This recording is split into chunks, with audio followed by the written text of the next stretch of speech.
Hallo al julle mooi mense, hoe gaan dit vandag met julle almal? Ek hoop dit gaan baie goed. My naam is Olga en welkom by my kanaal. Ons gaan aangaan met Sarah Young se Jesus luister se daaglikse gewyde en kom ons kyk wat se verse ons vandag moet saam lees. Die eerste een is Psalm 62 vers 9. Psalm 62 vers 9. Dan is dit Spreuke 23 vers 18.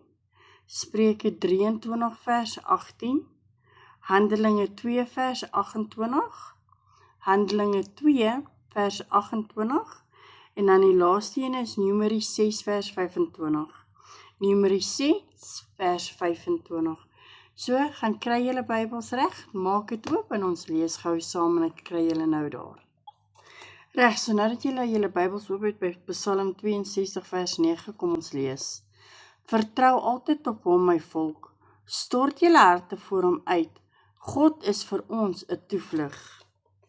Dan die tweede ene is Spreuke 23 vers 18 en hierso staan: Dan sal jy 'n toekoms hê en jou hoop sal jou nie ontneem word nie. Dan die derde ene vir vandag is Handelinge 2 vers 28. U het my die paaie van die lewe geleer. U teenwoordigheid sal my met vreugde vul. En ons laaste ene vir vandag is Numeri 6 vers 25 en hierso staan: Die Here sal tot julle redding verskyn en julle genadig wees. Reg so, kom ons sien wat sê Sarah Young in die boekie vandag. Oppermagtige Here,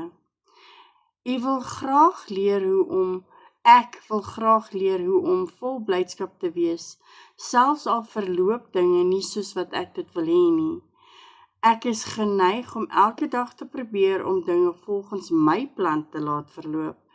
Tog kom ek daagliks te staan voor ten minste een ding wat nie aan my wil toegee nie. Dit kan so nietig wees soos 'n prentjie wat ek in die spieël sien, of so groot soos 'n geliefde wat ernstig siek is. Ek besef dat die doel nie is om al my mense te laat waar word om my lewe te vergemaklik nie.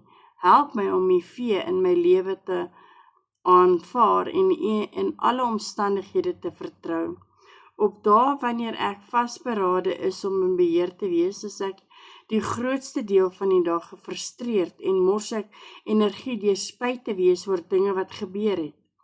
Ek weet egter dat ek nie die verlede kan verander nie. Leer my net asseblief om dankbaar te wees vir die hulp in die hede en vir u hoop vir die toekoms.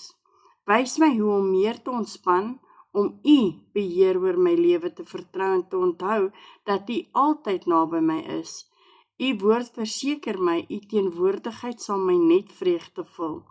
Meer as dit, u aangesig straal van vreugde wat oor my skyn. In die stralende naam Jesus, Amen. Baie dankie weer eens dat julle saam met my hier is om Bybel te lees. Ek waardeer elkeen van julle. Onthou asseblief julle thumbs up, stuur dit uit en deel dit uit en doen en help my om asseblief my kanaal te groei. Ek sal dit regtig waardeer. En julle almal onthou net asseblief, almal in die lewe het 'n bietjie liefde en baie Jesus nodig. Sien julle almal weer môre. Bye bye.